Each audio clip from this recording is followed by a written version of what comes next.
Saison extraordinaire des champions et sa défense. Les gars, je vous mens pas, on peut dire tout ce qu'on veut sur Mbappé. Je suis le premier à rigoler sur lui, à critiquer quand il le faut. Mais son début de saison, il était cataclysmique. Il ratait tout. Regardez, même Carvajal, il ne serrait pas la main. Au Real, personne l'aimait. Mais les gars, mentalement, je vous mens pas. Regardez, même dans le vestiaire, il était isolé. Il s'est transformé. Là, il s'est transformé à l'ennemi numéro 1 du Real, en joueur le plus fort du Real. La transition. Les gars, mentalement, je vous mens pas, il a un mental de fou, les gars. Ça, c'est un mental de grand joueur. Kylian, on le critique, tout ça, les gars, mais mentalement, je vous mens pas, il est super fort mentalement, les gars. Kylian Mbappé, mentalement, c'est vraiment quelqu'un, je vous mens pas. Malgré tous les critiques, à chaque fois, il arrive à ressortir. Là, il a mis quoi, un doublé? Je suis le premier à critiquer, hein. Je suis le premier à critiquer. Mais les gars, mentalement, je vous mens pas. Mais le problème avec lui, c'est quoi? C'est que pour qu'il ressorte du lot, on dirait que sa réussite, elle dépend de l'équipe, de la réussite de l'équipe. Pour qu'Mbappé réussisse, l'équipe ne doit pas réussir. C'est bizarre de dire ça comme ça, hein. Mais un joueur comme lui, regardez avec les stats qu'il fait, la saison qu'il fait, le Real, ils sont dans le mal.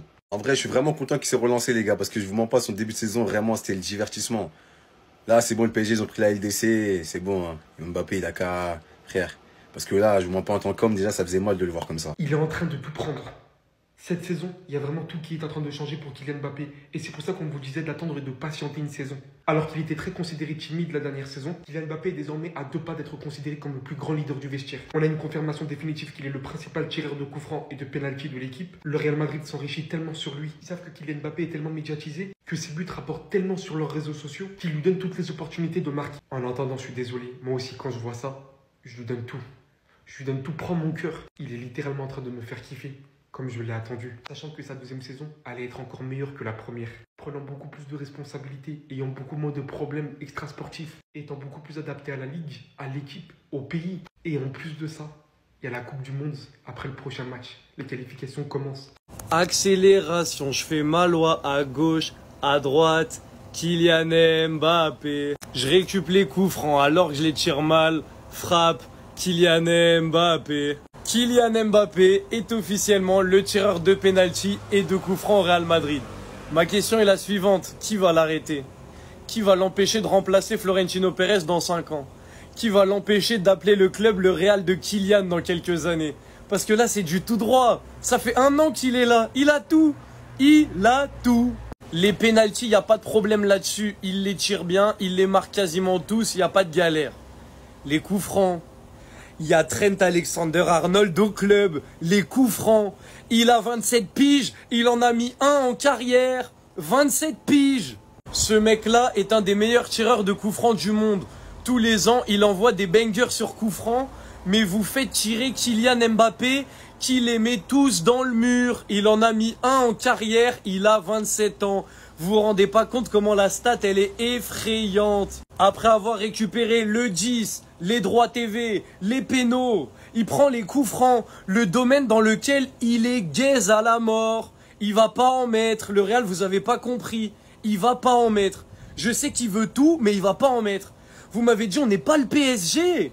On n'est pas le PSG, on est une grande institution. Il est en train de piller votre club. Il va tout vous prendre.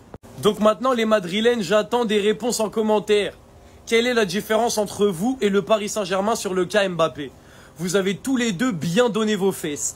Tous les deux, vous leur avez donné vos fesses. Vous avez rien à dire là-dessus. Le Real Madrid vient d'annoncer une dinguerie par rapport à Kylian Mbappé. Franchement, je suis choqué. Déjà, comme on le sait tous, Mbappé, cette saison, il est en pétard. Le mec, ça se voit qu'il a envie de tout gagner. Il a envie de remporter le ballon d'or. En même temps, à 27 ans, il serait peut-être temps de le gagner parce que bon, ça fait 10 ans qu'il doit le gagner. Il l'a pas encore gagné. D'ailleurs, cette saison avec le Real, c'est quoi? C'est 2 rencontres disputées, 2 fois l'homme du match et 3 buts inscrits. Stat plutôt pas mal. Sauf que le Real, ils ont annoncé une dinguerie de ouf. Kylian Mbappé est officiellement le tireur de pénalty et de coup franc au Real Madrid. Alors, ok, je veux bien Mbappé. Il faut qu'il gagne tout. Il faut qu'il remporte la Ligue des Champions. Il faut que ça soit l'élément phare du Real Madrid. D'ailleurs, Vinicius, ça ne l'est plus. Mais de là à donner les responsabilités des pénaltys et des coups francs. À la limite, les pénaltys, bon, c'est un pénalty, tout le monde sait tirer un pénalty. Mais les coups francs, Kylian Mbappé n'a jamais marqué un coup franc dans sa carrière. Et t'es en train de me dire que tu veux lui laisser cette responsabilité-là, alors que derrière, t'as des joueurs comme Bellingham, des joueurs comme Toni Kroos, comme Luka Modric qui tirent des coups francs incroyablement bien. Et non, tu veux mettre Mbappé parce que tu veux que ce soit l'élément phare de ton équipe. Tu veux absolument lui donner toutes les cartes. Ce qui est en train de se passer au Real Madrid, c'est qu'il fait exactement pareil qu'au PSG. Il est en train de prendre le monopole de toutes les décisions du club. Et il fait absolument ce qu'il veut. Donc franchement, Kiki, je t'aime bien, tu fais un bon début de saison, mais laisse les coups francs, contente-toi déjà des pénaltys, essaye de les mettre. Et les coups francs, lâche ça parce que clairement, t'es pas fait pour les coups francs.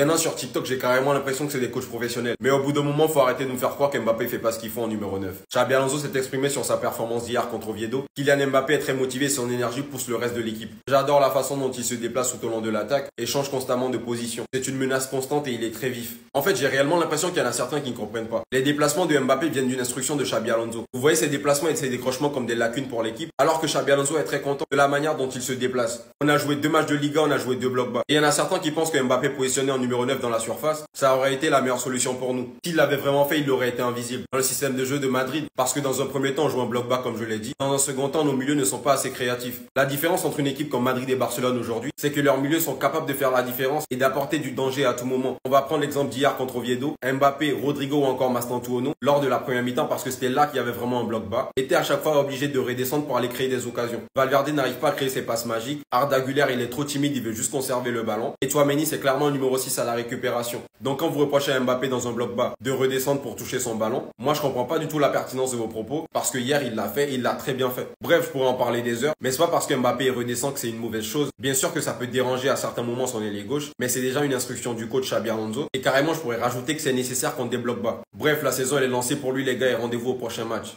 Non les gars, c'est pas possible. Mobutu est officiellement de retour. Mbappé va tout exploser au Real Madrid cette saison. Parce qu'avant de parler de la performance d'hier, qui était juste exceptionnelle, moi je vous dis un truc. Enregistrez ce TikTok. On en reparlera dans plusieurs années. Parce que je vous le dis, à la fin de sa carrière, Mbappé sera considéré comme le GOAT. Et tous ceux qui veulent pas monter dans le train, vous le regretterez tôt ou tard. Parce que les gars, moi je vous le dis, ok, il a eu du mal à s'adapter en début de saison l'année dernière. Normal, il a changé de club. Mais là les gars, et depuis la mi-saison de l'année dernière, Mbappé est en train de monter en plus. Et je vous le rappelle, mais cette année, il peut réaliser la meilleure saison de sa carrière avec la Ligue des Champions, qui n'est pas inimaginable avec ce Real Madrid. Et ensuite, il y a la Coupe du Monde, les gars. La compétition de Kylian Mbappé. Et les gars, si cette saison, il prend la Ligue des Champions, il prend la Coupe du Monde, il est meilleur buteur partout comme toutes les saisons, il va prendre son premier ballon d'or. Les gars, je vous le rappelle, mais il n'a que 26 ans. Même si certains disent que 26 ans maintenant c'est vieux, je vous rappelle qu'à cet âge-là, Ronaldo n'avait qu'un ballon d'or. Et si Mbappé prend sa deuxième CDM et qu'il commence à remporter des Ligues des Champions avec le Real Madrid, en plus de ça, il prend des ballons d'or, qui va bien pouvoir l'arrêter? Je vous le dis, ce mec-là a tout pour être le GOAT. Maintenant, c'est à lui de jouer. Je peux le dire dès maintenant, c'est le ballon d'or 2026, les gars. Et il n'y a personne qui va me contredire. Il n'y a personne qui va me contredire dans ma folie, mais je peux vous le dire, ce sera le ballon d'or 2026. L'année dernière, on lui mettait la pression, il a fermé des bouches avec ses stats. Ce qui fait que cette année, on ne peut plus autant parler. On va juste voir et après, voilà. Mais avant, ça mettait trop la pression. Les gars, le Real est en reconstruction, mais ça va aller très vite.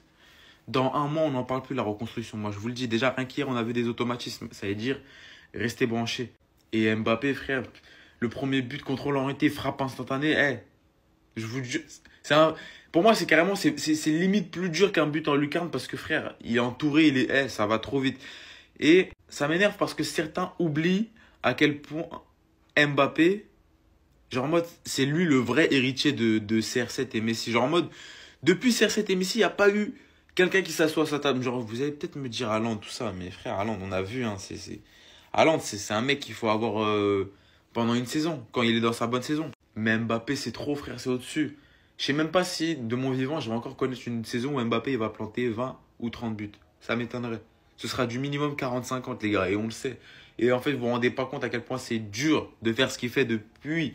La prochaine étape, c'est le brassard de capitaine. Ça recommence. Kylian Mbappé est officiellement le tireur de penalty et de coup franc au Real Madrid. Les gars, il est tout simplement venu pour tout prendre. Les gars, quand on vous dit que c'est Mobutu, quand on vous dit que c'est le dictateur Mobutu, vous voulez pas comprendre. Le mec, il est arrivé au Real Madrid et il a envoyé Vinicius au placard. Ça va l'envoyer, les gars, ne soyez pas surpris. Vinicius va aller au placard, Vinicius va quitter le Real Madrid, Rodrigo va quitter le Real Madrid et ça va prendre un attaquant de pointe pour suppléer à Kylian Mbappé. Et Kylian Mbappé va directement aller sur le côté gauche pour dévorer les espaces comme il aime bien le faire, les gars. Je vous l'ai dit, le mec, il n'est pas fait pour jouer en pointe. Et ensuite, il va venir prendre le brassard de capitaine. Et ensuite, il va diriger maintenant le marché des transferts. Quand je vous dis que Mobutu est en Mobutu, les gars, c'est une singerie ce qu'il fait. Le mec, il est arrivé il y a un an, ça l'appelle déjà général. En mode, là, dès que tu vas saluer quelqu'un, normalement, tu le check, je sais pas, tu lui dis bonjour, je lui dis salut, je sais pas. Et lui, il arrive comme ça, il faut l'inclinaison pour... faut une inclinaison pour parler à Kylian Mbappé. Les gars, ce mec-là, c'est une singerie. Je vous jure que c'est une singerie, mais attention, s'il joue à son vrai poste, attention. Moi, je vous le dis. Kylian Mbappé doit absolument retourner sur le côté droit. C'est pas un numéro 9, c'est encore moins un numéro 10. Kylian Mbappé, c'est un ailier, quelqu'un qui doit prendre la profondeur, qui doit jouer sur ses qualités. Et ça se voit, que ce soit en équipe de France ou au Real Madrid, à chaque fois qu'il joue dans l'axe, il joue contre nature. Ses qualités, elles sont pas mises en avant. Et ce changement, si vous vous rappelez bien, il a commencé un peu après 2022. Certes, il était sur le côté gauche, mais il commençait de plus en plus à repiquer dans l'axe et délaisser son côté et surtout arrêter de faire des courses à haute intensité. Mais moi, je vais aller encore plus loin parce que j'ai pas envie qu'il retourne sur le côté gauche. Sur le côté gauche, des fois, il en fait souvent trop. Il fait souvent des choses qu'il ne sait pas faire. Moi, ce que je veux, c'est qu'il retourne sur le côté droit. C'est là qu'il a été le meilleur dans sa carrière. Monaco, Coupe du Monde 2018, PSG la première année. Il était stratosphérique. On se demandait pas quand est-ce qu'il allait prendre son premier ballon d'or ou sa première Ligue des Champions. Non, on se demandait combien il allait en prendre. S'il allait en prendre 5, 6, 7. Est-ce qu'il allait dépasser Messi, Ronaldo? Bref, il était trop fort sur le côté droit. Et on l'a vu sur le début du championnat. Dès qu'il se retrouve sur le côté droit, il joue naturellement. Il a ses repères et c'est beaucoup plus fluide. Mais je pense aussi qu'il y avait un problème physique, qu'il avait du mal à répéter les efforts et les courses à haute intensité sur le côté du fait qu'il n'était plus au top de sa forme, mais que maintenant qu'il a perdu 6 kilos avec sa gastro, mais qu'il a déjà récupéré 2 kilos de muscle, il est clairement au top de sa forme. Et en plus, si Mbappé retourne à droite, ça permettra à Vinicius de retrouver son côté gauche, chacun serait à sa meilleure position, ça leur éviterait de se marcher dessus en match comme ils le font depuis 1 an et demi. Donc pour le bien de leur équipe et le bien du football, reviens sur les ailes, c'est tout ce qu'on te demande. Tout le monde a vu la même chose, Kylian Mbappé.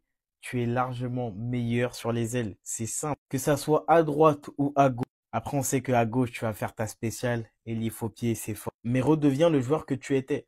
Au sein du Paris Saint-Germain, tu as commencé ailier droit. On a très bien vu à quel point tu es fort.